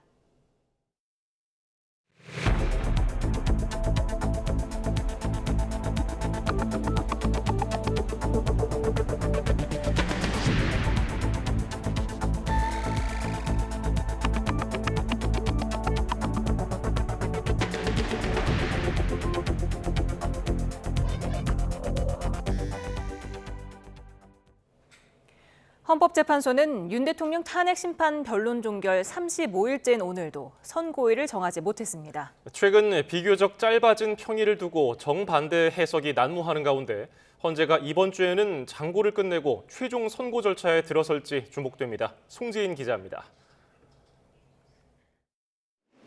3월의 마지막 날 헌법재판관들의 평의는 평소와 달리 오전부터 열렸습니다. 그러나 점심 전까지 2시간 정도에 그치고 끝이 났는데 이처럼 최근 재판관 8명이 다 함께 모여 논의하는 시간은 초기 때보다 짧아졌습니다. 정기 선고가 있던 지난 목요일에는 평일을 건너뛰었고 금요일에는 1시간가량 만에 끝난 거로 알려졌는데 이를 둘러싼 해석은 분분합니다. 윤 대통령 탄핵 심판 쟁점과 변수를 대부분 정리해서 토론 대신 선고 절차 준비에 집중하는 거라는 관측과 정당성 문제가 나올 수 있는 5대3 교착 상태에 빠져 사실상 평의가 무의미해진 거라는 추측이 동시에 난립하고 있습니다. 물론 헌재는 평의 시간이나 TF 연구관들에게 요구하는 자료 분량이 재판관들 논의 진척 상황을 가늠할 유의미한 기준이 될 수는 없다는 입장입니다. 재판관들이 다른 탄핵 사건, 나아가 일반 사건들도 함께 검토하고 있는 점도 윤 대통령 탄핵 심판 진척 상황을 쉽사리 추론하기 어렵게 하는 이유입니다.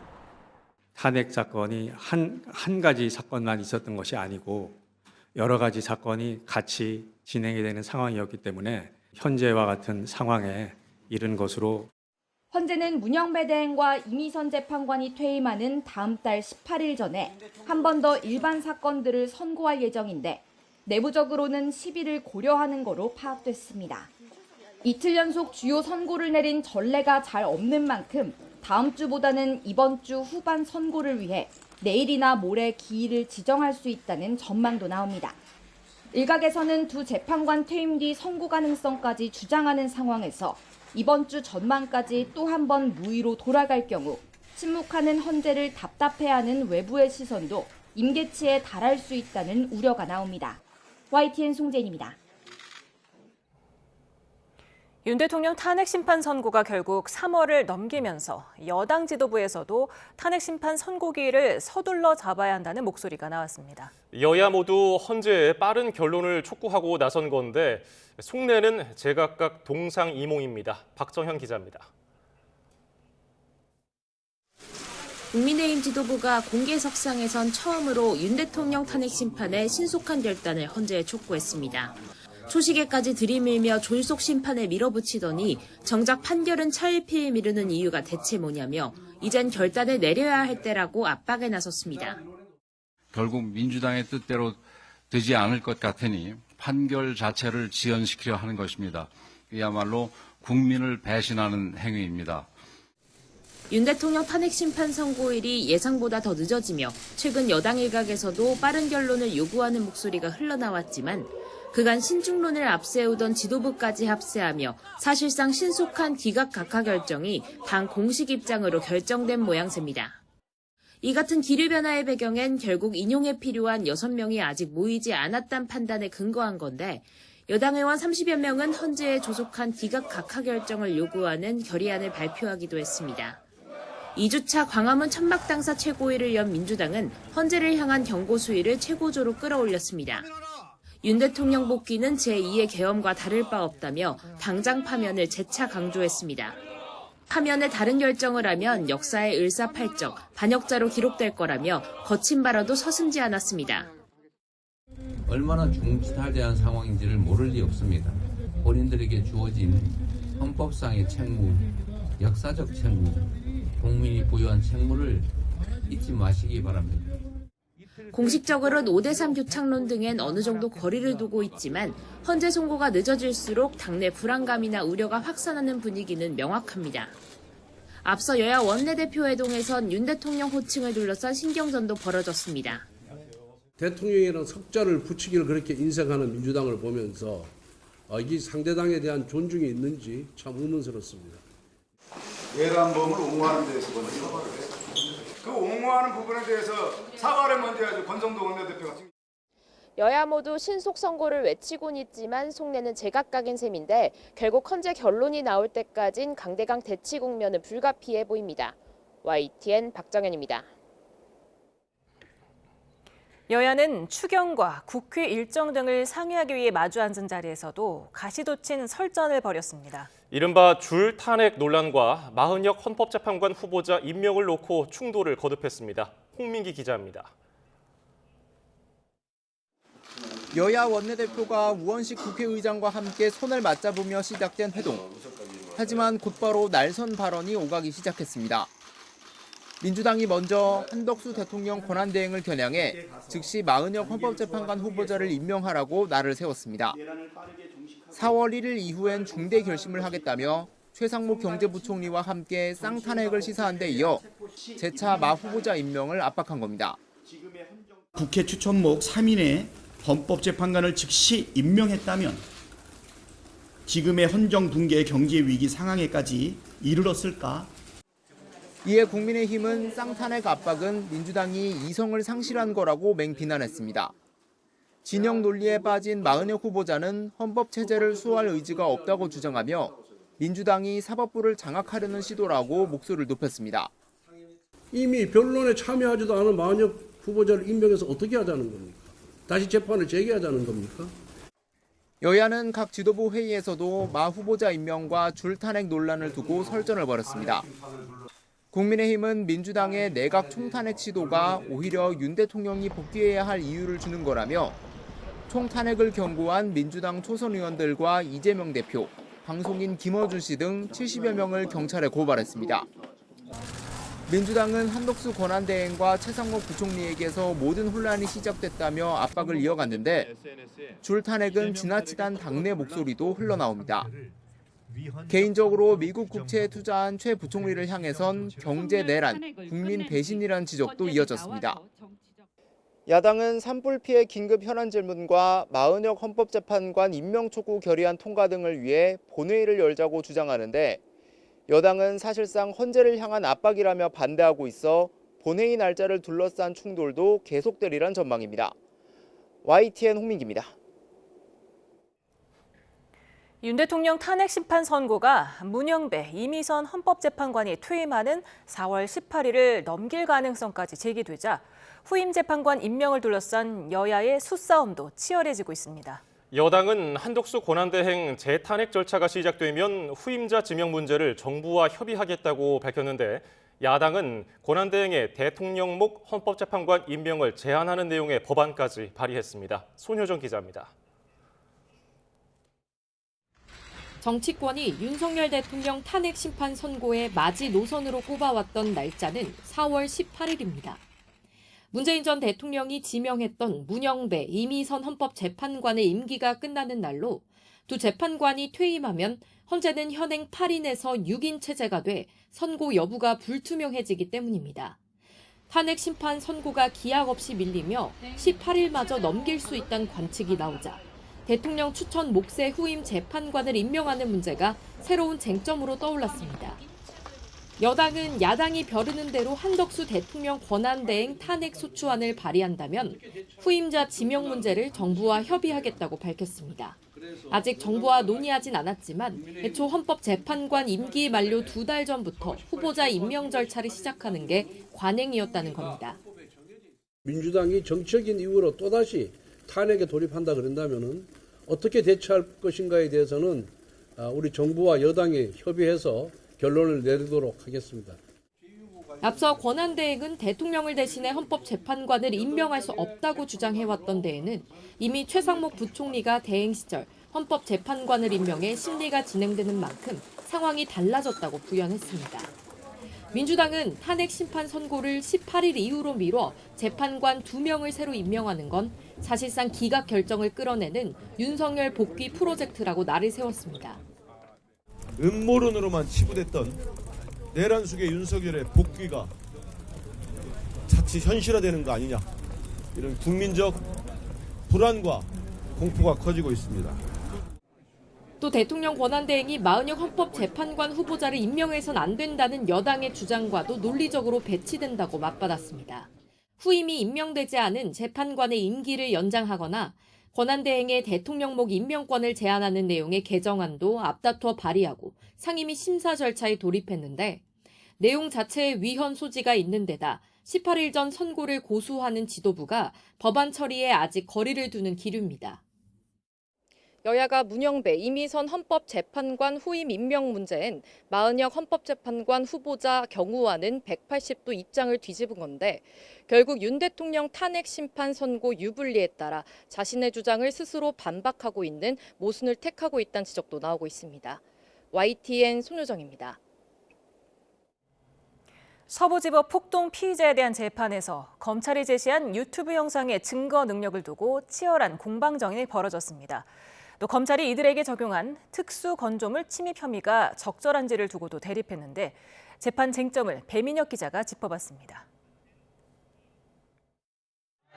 서부지법 폭동 가담자들에 대한 재판이 이어지는 가운데 이들에게 적용된 죄목을 두고 공방이 벌어졌습니다. 검찰은 60명이 넘는 폭동 가담자를 한꺼번에 기소하며 특수 건조물 침입 혐의를 적용했는데 일반 건조물 침입 혐의보다 처벌 수위가 한층 높습니다. 이 같은 혐의가 인정되려면 가중의 위력을 보이거나 위험한 물건을 지녀야 합니다. 검찰은 침입 이전 상황이나 법원 경내로 들어간 상황에 가중의 위력에 해당한다는 입장인데 변호인단은 누가 어떤 행위를 했는지 공동인지 개별인지 밝혀야 한다며 맞서고 있습니다. 양측은 이런 혐의 입증을 위한 증거 능력을 두고도 공방을 벌였습니다. 피고인 측 변호인단이 검찰에서 제출한 폭동 당시 영상의 조작 가능성을 언급한 겁니다.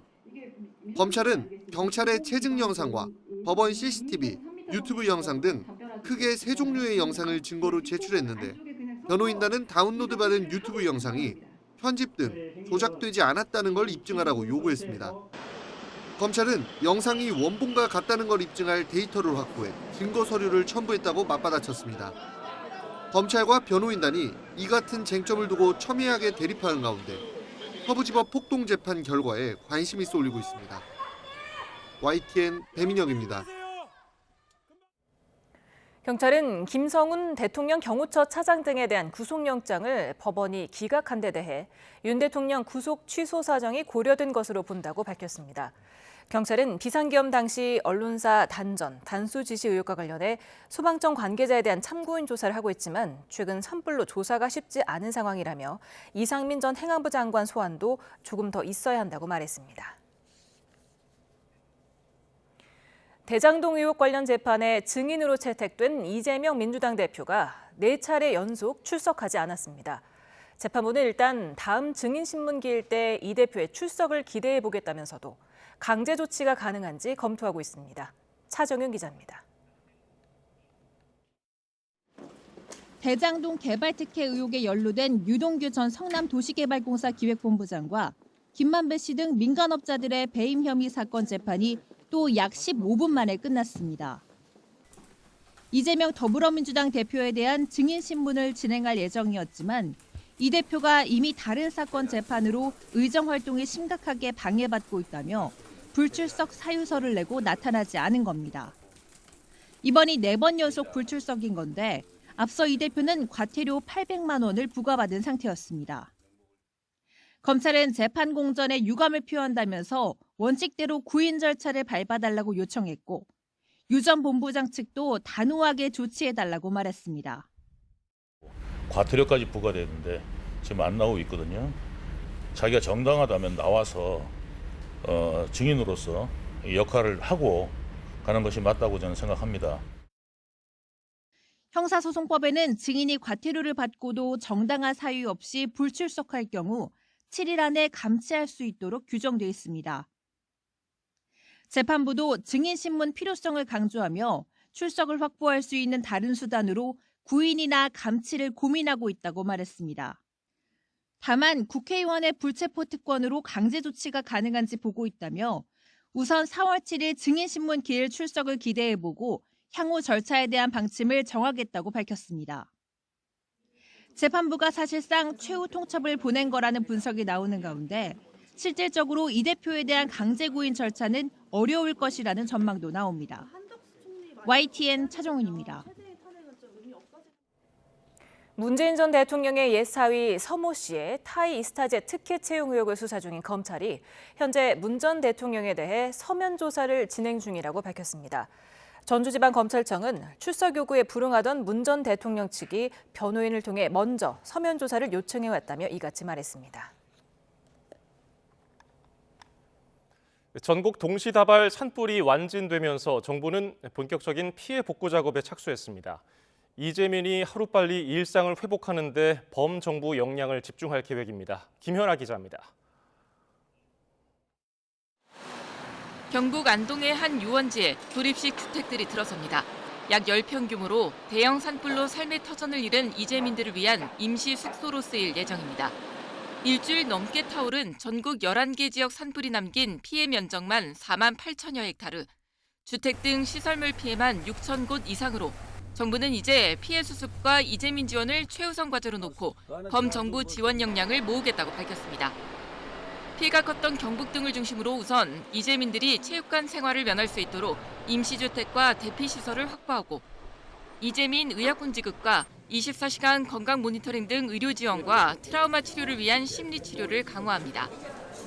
산불 피해 중소기업과 소상공인에겐 융자와 보증, 경영자금을, 농업인에겐 농기계 무상 지원을 진행합니다. 이재민 일상 회복에 정책의 최우선 순위를 두고 행정적, 재정적 지원에 최선을 다하겠습니다. 더불어 산불 피해가 컸던 의성과 안동, 산청, 하동 등에서 현장 점검반 활동을 강화해 생업에 필요한 전기와 수도, 통신 등 필수 기반 시설을 신속하게 복구할 계획입니다. YTN 김현아입니다. 경찰이 역대 최악의 피해를 낸 경북 북부 산불의 정확한 발화 원인을 찾기 위해 합동 감식에 착수했습니다. 경북경찰청은 오늘 오전 11시부터 국과수와 함께 경북 의성군 안평면의 산불 발화 현장을 찾아 합동 감식을 진행했습니다.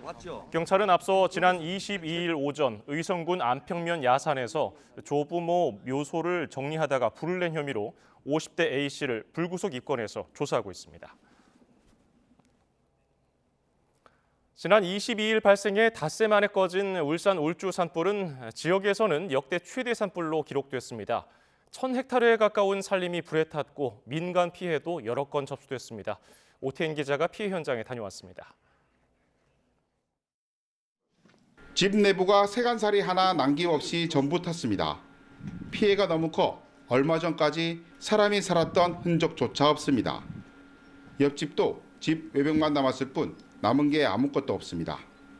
마당에 심은 배나무는 집 잃은 주인 마음을 모르는지 야속하게 꽃망울을 터뜨려 서글픈 봄이 왔음을 알립니다.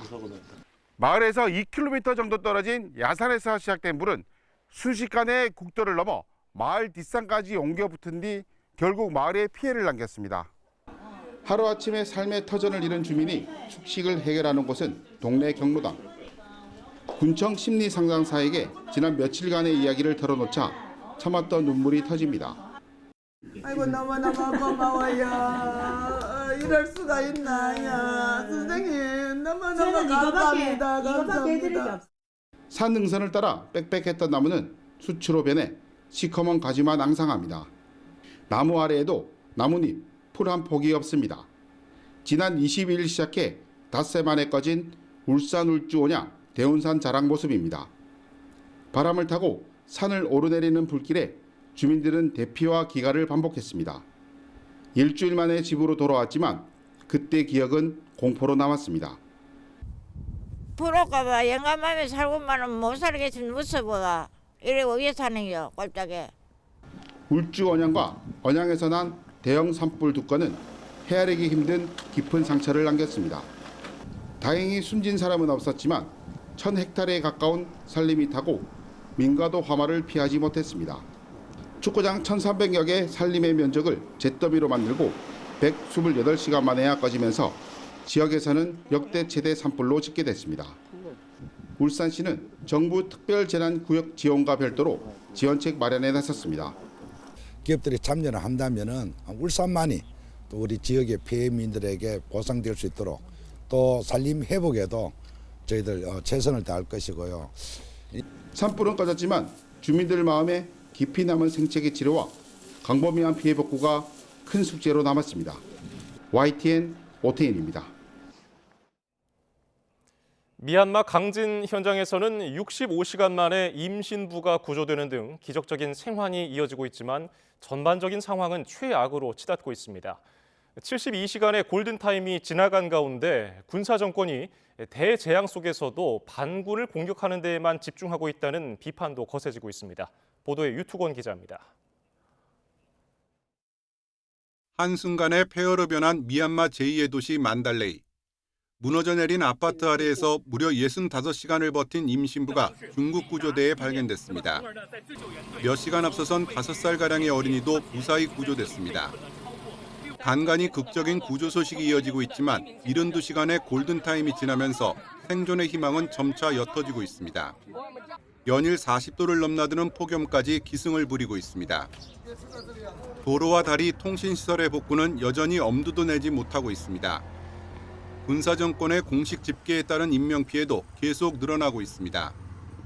별도로 지진 발생 당시 라마단을 맞아 이슬람 사원에서 기도하던 신도 700여 명이 숨진 것으로 전해졌습니다. SNS에는 날카로운 비명이 엉키는 가운데 이슬람 사원들이 무너지는 영상들이 올라왔습니다. 이슬람 신도 희생자들이 공식 집계에 포함됐는지는 확인되지 않았습니다. 이런 상황에서도 군사정권은 구조 작업을 뒷전으로 미루고 반군을 공격하는 데만 집중하고 있다는 비판을 받고 있습니다. 특히 지진이 발생하고 불과 2-3시간 뒤에도 전투기와 드론을 동원해 반군을 공습한 것으로 전해졌습니다. 반군은 하루 전 2주간의 휴전을 발표했고 주변국들도 휴전을 촉구했습니다. We hope that there will be an effective ceasefire so that everyone in Myanmar can focus on dealing with the humanitarian disaster.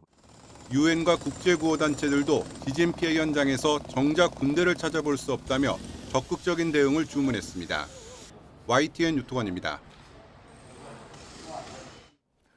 외교부는 미얀마 강진으로 인한 우리 국민 피해 신고는 아직 없다고 밝혔습니다. 외교부는 미얀마와 태국 현지 공관을 통해 강진으로 인한 한인 피해 상황을 계속해서 파악하고 있지만 우리 국민 인명피해 신고는 접수되지 않았다고 밝혔습니다. 이와 함께 지진 피해를 입은 한인들에게 생필품 등을 나눠주고 필요한 경우 영사 조력을 제공할 계획이라고 밝혔습니다.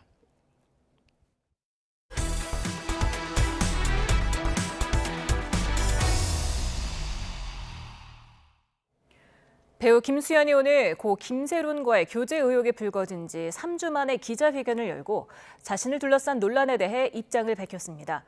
김수현 씨는 고인이 성인이 되고 나서 교제했고 자신의 소속사가 채무를 압박해 비극적인 선택을 한 것도 아니라고 주장했습니다. 들어보시죠. 죄송합니다. 저 한 사람 때문에 너무 많은 분들이 고통받고 있는 것 같습니다. 그리고 고인도 편히 잠들지 못하고 있는 것 같아서 안타까운 마음뿐입니다. 고인이 미성년자이던 시절 교제를 하지 않았습니다. 그리고 고인이 저의 외면으로 인해 또 저희 소속사가 고인의 채무를 했기 때문에 비극적인 선택을 했다는 것 또한 사실이 아닙니다. 지난 토요일 창원 NC파크에서 발생한 구조물 추락 사고로 병원에 옮겨진 20대 여성 관중이 끝내 숨졌습니다.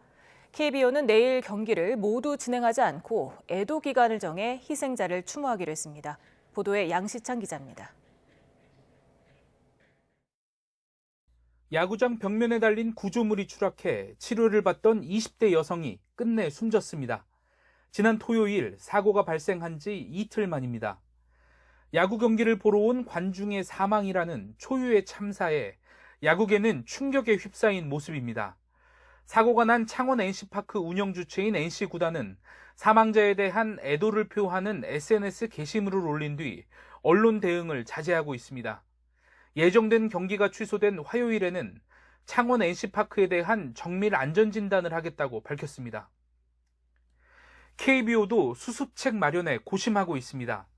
희생자에 대한 애도의 뜻을 담아 하루 동안 퓨처스리그를 포함한 프로야구 모든 경기를 취소했고 NC파크에서 열리는 경기는 주중 3연전을 모두 연기했습니다. 또 3일까지 애도 기간으로 정해 경기 전 묵념의 시간을 갖고 선수들은 근조 리본을 달아 희생자를 추모하기로 했습니다. 10개 구장 모두 긴급 시설물 점검에 나선 것도 재발 방지를 위한 대책입니다.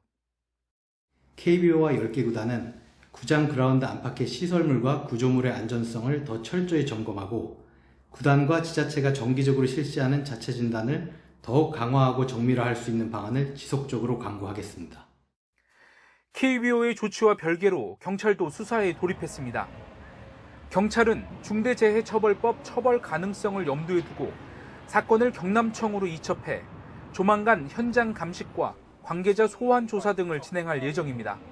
YTN 양시창입니다. 어제 오전 PC방을 찾은 남성이 자신이 건물주라고 아르바이트생을 속여 금전함에 있던 현금을 챙겨 달아났습니다. 얼굴도 가리지 않은 채 대담하게 범행했는데 경찰은 CCTV 등을 바탕으로 남성의 행방을 쫓고 있습니다. 이현정 기자가 보도합니다. 어제 오전 10시 반쯤 서울 가양동의 한 PC방. 중년으로 보이는 남성이 카운터 쪽을 두리번거리며 들어섭니다. 아르바이트생을 찾더니 자신이 건물주라고 소개하고는 사장과는 얘기를 마치고 왔다며 뭔가를 한참 설명합니다. 돈을 받으러 왔다는 겁니다. 태연하게 물도 얻어 마시고 이번에는 보란 듯 PC방 점장 연락처를 받아 전화까지 합니다. 아르바이트생이 금전함에 들어있는 돈을 꺼내 건네자 남성은 주머니에 현금 뭉치를 넣고는 유유히 떠납니다. 그런데 알고 보니 이 남성은 건물주도 아니었고 점장에게도 전화를 거는 신용만 한 거였습니다. 전문 사기꾼 같은 느낌이 들어요. 왜냐면 이상한 헛소리를 되게 많이 했대요. 거짓말인 줄 알았어요. 너무 어이가 없어가지고 이런 일이 어떻게 나한테 일어날 수가 있지? 남성은 얼굴도 가리지 않은 채 능숙한 언변으로 100만 원 정도를 받아 달아났습니다. 이에 그치지 않고 남성은 선불기계에 들어있는 돈도 줘야 한다며 거짓말했습니다. 아르바이트생이 여는 방법을 모른다고 하자 포기하고 나갔는데 하마터면 피해가 수백만 원대로 커질 뻔했습니다. PC방 사장의 신고를 접수한 경찰은 CCTV와 목격자 진술 등을 바탕으로 남성을 추적하고 있습니다. YTN 이현정입니다. 2월 서울시의 토지 거래 허가 구역 반짝 해제 영향 등으로 서울 아파트 매매량이 급증한 것으로 나타났습니다. 다 짓고도 분양하지 못한 이른바 악성 미분양은 또 늘어서 11년 5개월 만에 최대치를 기록했습니다. 최두희 기자입니다. 지난 2월 12일 강남권 일부의 토지 거래 허가 구역을 해제했던 서울시. 아파트 값이 들썩이자 그로부터 한 달여 만에 강남 3구와 용산구 모든 아파트를 대상으로 토허제를 확대 재지정했는데 반짝 해제 여파가 2월 아파트 매매 거래량 통계로 확인됐습니다. 수도권 주택 매매 거래가 1월보다 34% 이상 늘었고 특히 서울 아파트 매매 거래량은 47% 가까이 급증했습니다. 비수도권 매매 거래량도 30% 넘게 늘면서 전국 주택 매매 거래량은 5만 건을 넘었습니다. 토허제 해제 영향에다 봄 이사철 수요가 맞물린 결과로 풀이됩니다. 2월 전국 주택의 전월세 거래량의 경우 월세가 전체의 63%로 전세를 크게 앞질렀습니다. 특히 연도별 1, 2월 누적 월세 거래 비중은 꾸준히 증가하면서 해마다 전세의 월세화 현상은 뚜렷해지고 있습니다. 문제는 악성 미분양으로 분류되는 준공 후 미분양 규모입니다. 19개월 연속 증가세를 보였는데 2월 2만 3천 가구를 넘어서면서 11년 5개월 만에 가장 많았습니다. 한국토지주택공사 LH가 최근 준공 후 미분양 3천 가구를 매입하는 방안 등을 내놨지만 당장 효과를 기대하긴 어려워 보입니다. 다만 쌓여가던 전체 미분양 주택이 석 달 만에 하락 전환한 점은 긍정적입니다. 주택 경기가 본격적으로 살아나고 있지 않기 때문에 미분양이라고 하는 부분은 당분간은 어느 정도 유지가 될 것으로는 보입니다. 수요라는 것이 계속해서 지금 이게 침체돼 있었기 때문에 어느 정도 그 반등의 의미라는 측면에서 장기적으로는 좀 해소 측면이 있지 않을까라고 봅니다. 활발한 주택 거래에도 불구하고 주택 인허가와 착공, 분양 등 주택 공급 시장의 선행 지표는 일제히 하락했습니다. YTN 최두입니다. 정산 지연 논란에 휩싸인 1세대 명품 구매 플랫폼 반란이 기업 회생을 신청했습니다. 반란 최형록 대표는 흑자 기반을 확보했다며 인수합병을 추진하겠다고 밝혔지만 경쟁력 자체가 떨어지는 상황이라 자칫 제2의 TMF 사태가 재현될 수 있다는 우려의 목소리까지 나오고 있습니다. 오동건 기자입니다. 결제 불가, 정상금 지연 사태 이후 결제가 전면 중단된 명품 구매 플랫폼 반란. 모든 직원을 자택근무로 전환하며 입점업체의 항의와 언론 접촉을 피했던 반란이 기업 회생 절차를 신청했습니다. 반란 최영록 대표는 입장문을 통해 단기 유동성 확보가 지연됐다면서 반란의 지속 가능성을 높이기 위해 회생을 신청하게 됐다고 배경을 설명했습니다. 이어 소비자의 금전적 피해가 없었고 수익성을 악화시켜 기업 회생의 빌미가 된 쿠폰 발행을 줄이는 등 흑자 기반도 확보했다고 주장했습니다. 인수합병도 빠르게 추진하겠다고 밝혔습니다. 하지만 인수 대상자나 기업이 나타날지는 미지수입니다. 외부의 투자도 중단된 상태, 그리고 흑자를 한 번도 내지 않았고 더 중요한 것은 사실 명품 플랫폼의 중요한 것은 그 소비자들의 신뢰성인데 이 부분이 이미 훼손당해 있기 때문에 2015년 설립 이후 김혜수를 모델로 공격적인 광고 마케팅을 펼치며 한때 기업 가치 3,200억 원을 인정받았던 반란이지만 최근 기업 가치는 10분의 1 수준으로 추락했습니다. 또 코로나19가 지나고 온라인으로 명품을 구매하는 수요가 줄면서 시기상 경쟁력을 잃었다는 지적도 나옵니다. 이런 시장 상황은 다른 명품 플랫폼도 마찬가지, 머스테이크와 트렌비 모두 영업 손실을 기록하며 재정 상황이 좋지 않습니다. 여기에 경기 침체로 명품 수요 자체까지 감소하면서 업계 전반으로 위기가 확산하면 TMF 사태가 재현되는 것 아니냐는 우려가 커지고 있습니다. YTN 오동건입니다. 지난달 우리 경제 생산과 소비 투자가 한 달 만에 모두 증가했습니다. 하지만 넉 달째 트리플 감소와 증가가 반복되고 있고 소비 심리는 여전히 냉골인데요. 경기를 어떻게 해석해야 할지 이승은 기자가 지난달 산업활동 동향을 전합니다.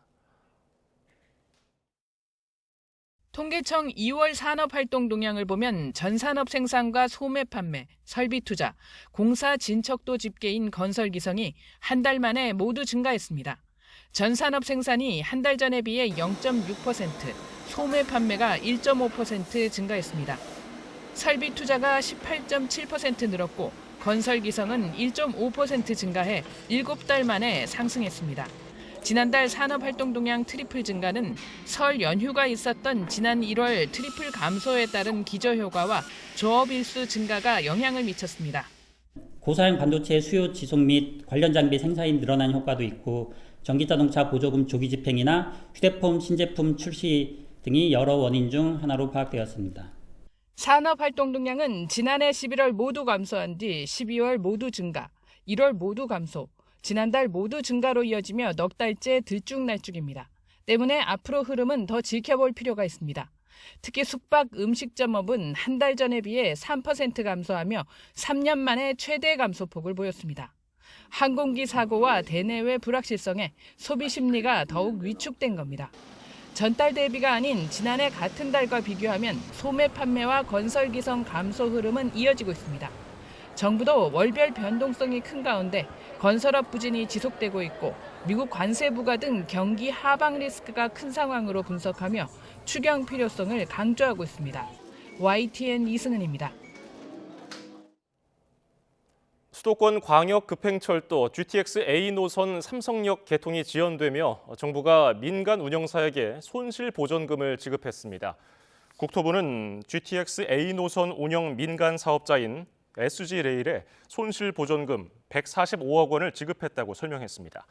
GTX A 노선 핵심 역사인 삼성역은 삼성역 인근 영동대로 복합개발 사업 등을 두고 정부와 서울시가 갈등을 빚으면서 공사가 미뤄져 예상보다 늦은 2028년쯤 개통될 전망입니다.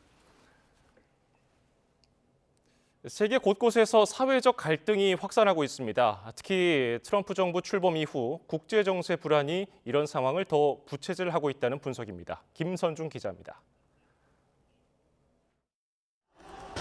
튀르키예 이스탄불 시청 앞에서 시위대와 경찰이 충돌합니다. 거리를 가득 메운 시위대에 맞서 경찰은 최루탄과 물대포를 동원해 진압 작전을 벌였습니다. 야권 유력 대권 주자인 이마모울루 이스탄불 시장이 경찰에 끌려간 지난 19일부터 튀르키예 주요 대도시에서 에르도안 대통령을 규탄하는 항의 시위가 이어지고 있습니다. İkinci gün durulur, üçüncü gün unutulur. Bir hafta oldu. Ne diyor gençler? Bu daha başlangıç. mücadele devam. 세르비아 수도 베오그라드에도 수천 명의 시민이 모였습니다. 시민들은 정부가 트럼프 미국 대통령의 사위인 제러드 쿠시너의 사업에 특혜를 준다며 비난했는데 정부 규탄 시위는 5달째 계속되고 있습니다. našoj državi i šta oni planiraju da urade od kulturnog nasleđa naše države i ja sam naravno protiv toga. 밖으로는 하마스와 전쟁을 이어가고 있는 네타냐후 이스라엘 총리는 안에서는 시위대의 비판에 직면했습니다. 네타냐후 총리가 자신의 비리 의혹을 감추기 위해 전쟁을 확대하고 있다는 겁니다. He is doing the same things as Orban in Hungary, as Putin in Russia. 올해 들어 이처럼 수천 명 이상이 모인 대규모 반정부 시위가 열린 나라는 10여 개에 달합니다. 나라마다 사정이 조금씩 다르긴 하지만 코로나19 팬데믹 기간 잠재됐던 사회 불만이 폭발한 데다 때마침 정치적인 리더십도 흔들리면서 크게 번지고 있습니다. 특히 트럼프 미국 대통령 취임 이후 불안한 국제 정세와 맞물리면서 이런 상황을 더욱 부채질하고 있습니다. 또 온라인에 머물던 급진적인 세력이 대도권 정치 영역으로 올라서면서 갈등에 기름을 붓고 있다는 지적입니다.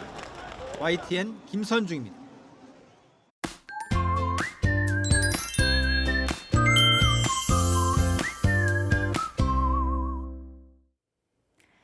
(4월의) 첫날인 내일은 따뜻한 봄 날씨가 함께하겠습니다. 네, 내일 아침 서울 5도, 대전 2도, 광주 3도로 오늘보다 공기가 부드럽겠고요. 한낮에도 서울과 대전, 광주가 모두 17도까지 올라서 오늘보다 또 예년보다 따뜻해지겠습니다. 다만 일교차가 10도 이상 크게 벌어진다는 점은 염두에 두셔야겠습니다. 내일도 전국이 대체로 맑은 가운데 메마른 날씨가 이어지겠습니다. 네, 서울 등 전국 많은 지역에 건조특보가 지속하고 있는데요. 당분간 고온 건조한 서풍까지 불어들며 추가 산불이 발생할 가능성도 있습니다. 네, 산불을 발견하면 스마트폰 앱을 통해서도 신고가 가능한데요. 먼저 스마트 산림재난 앱을 다운로드하고 앱 하단에 산림재난 신고하기를 클릭합니다. 네, 그다음 위치 촬영 신고 또는 전화 신고를 통해 산불을 신고하면 되는데요. 지도에서 신고 위치를 선택하고 현장 사진이나 동영상을 첨부하면 도움이 된다고 하네요. 네, 신속한 신고가 대형 산불을 막을 수 있다는 점 기억하시기 바랍니다. 네, 한편 내일 날은 따뜻하겠지만 국외 미세먼지가 유입되겠고요. 내일 수도권은 종일, 그 밖에 중서부와 광주, 전북은 한때 공기가 탁하겠습니다. 수요일인 모레는 전국 곳곳으로 약한 봄비가 내릴 전망입니다. 지금까지 날씨 캔버스의 신미림, 원희다였습니다. 오늘 뉴스플러스는 여기까지입니다. 시청해주신 여러분 고맙습니다.